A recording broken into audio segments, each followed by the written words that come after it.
Hey guys, and welcome to this Revelation chapter 12 video where I'm going to go over my thoughts of the sign in retrospect and looking forward. And this will be the final Revelation chapter 12 video that I do. And I'd like to thank the guys at Revelation 12 Daily and unsealed.org for posting my videos and gaining a wider audience. Thank you very much for that. And I really appreciate everybody who's watched the videos and made kind comments and remains interested in the sign. So Revelation chapter 12, Circumspect of Venus. I think Venus holds the clue to the whole story. In Revelation 1:8, Jesus says, I am Alpha and Omega, the beginning and the ending. And in Revelation 22:16, he says, I am the root and the offspring of David and the bright and morning star. Actually, in Revelation, he says, I am Alpha and Omega four different times. So looking at the behavior of the sign, looking back at how it behaved. The birth of the man-child happened before the sign as it is described in Revelation 12.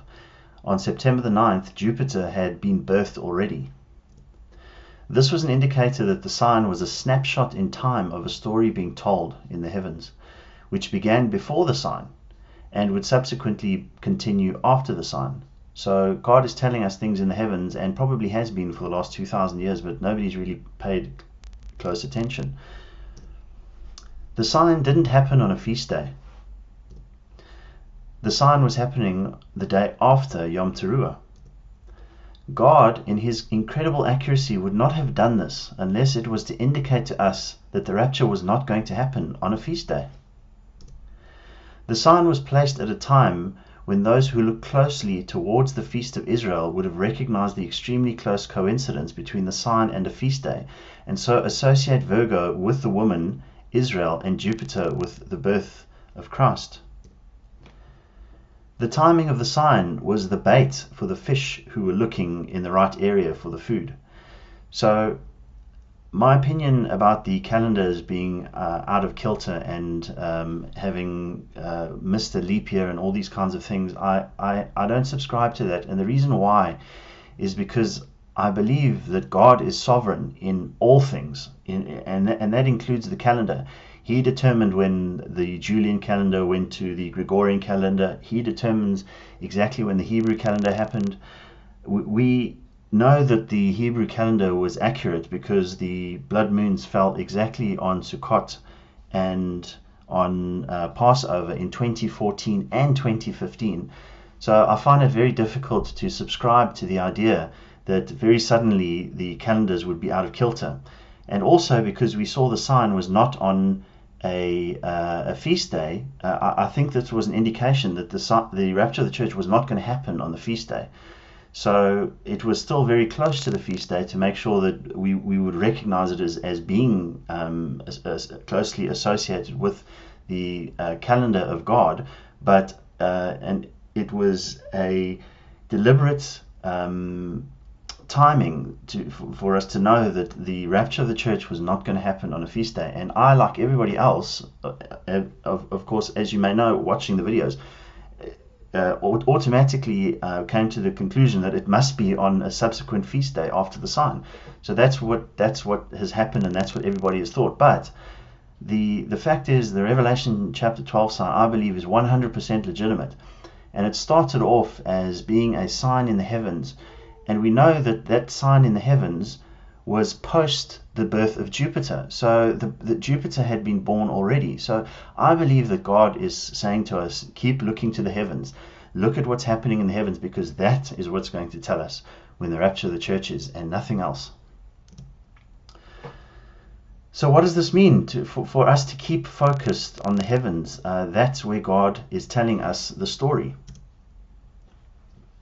And here is my final thoughts on the sign, that they correlate to the three conjunctions of Venus. The three things we see in Revelation chapter 12 is an initial introduction to the snapshot of the sign that we see as the woman in Virgo in travail and birth, but Jupiter had been birthed already, so it was post that particular birth. Then the second sign we see is the October the 5th Venus and Mars conjunction, which is the celestial war in heaven.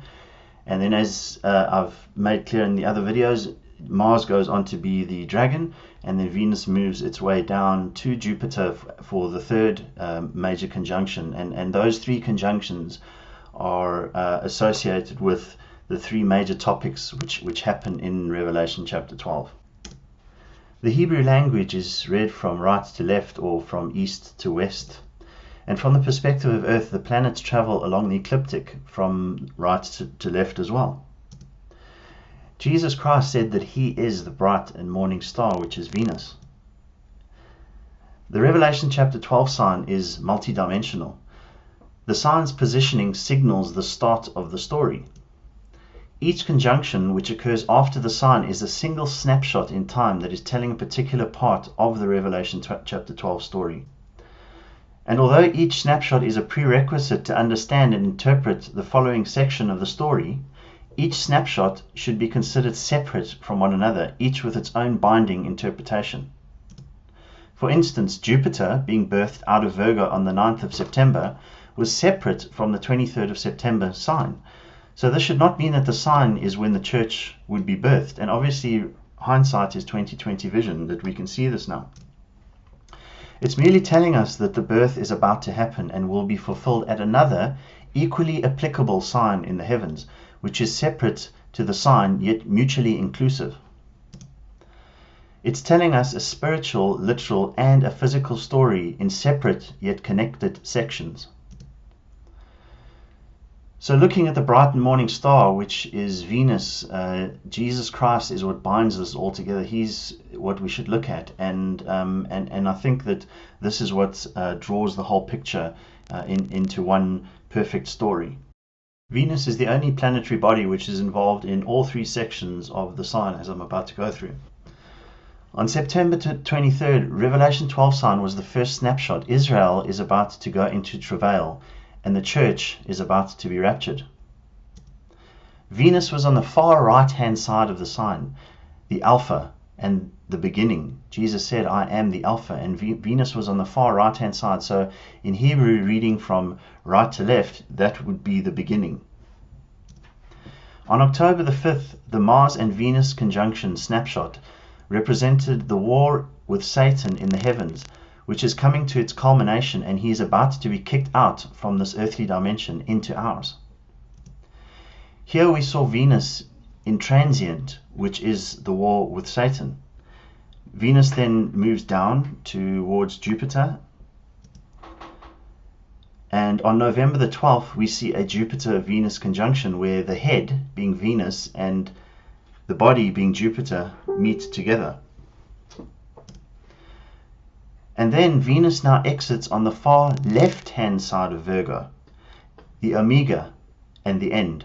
So Venus is what holds the whole picture together. Venus was at the beginning at the Revelation chapter 12 sign, and now we see as the Jupiter and Venus are about to exit Virgo and go into Libra.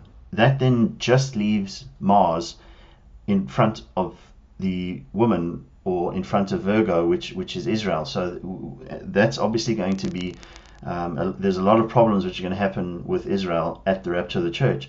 So once Venus and Jupiter are out of Virgo, if the rapture hasn't happened at that time, then as far as my opinion is concerned, is that the Revelation 12 sign was not legitimate, because the sign occurs in the woman, which we know is Virgo. So if all the planets have moved out of Virgo and nothing has happened, then I can't reconcile the fact that Revelation chapter 12 was legitimate. And I don't believe that. I do believe that it is legitimate. So I believe that this conjunction with Venus and Jupiter is the final conjunction which brings the rapture of the church, and it fits perfectly chronologically with what we see happening in the heavens as well. And Venus and Jupiter now enter into Libra, and in one of the other videos I went over this and described that in E.W. Bullinger's book he goes over why he believes that Libra is not scales, it's not judgment, but actually the holy altar. It's actually the altar of God. So at that very time, at that moment, on the 12th to the 13th of November, we see Venus, and very shortly afterwards Jupiter, move into Libra, and at the same time we see Saturn moving into Sagittarius. So looking at the sign and the movements of the bodies in the heaven one more time, on September the 23rd, Venus was on the far right hand side, which was the alpha, or the beginning, as far as all of the planets' positionings were concerned. And the moon was actually in Libra, so the moon wasn't in Virgo itself, which is another indicator that the sign wasn't actually pointing towards the woman or the birth of the church on that day. And here we see that Jupiter was already out of the womb of Virgo, which happened on September the 9th. So this is the first snapshot in time.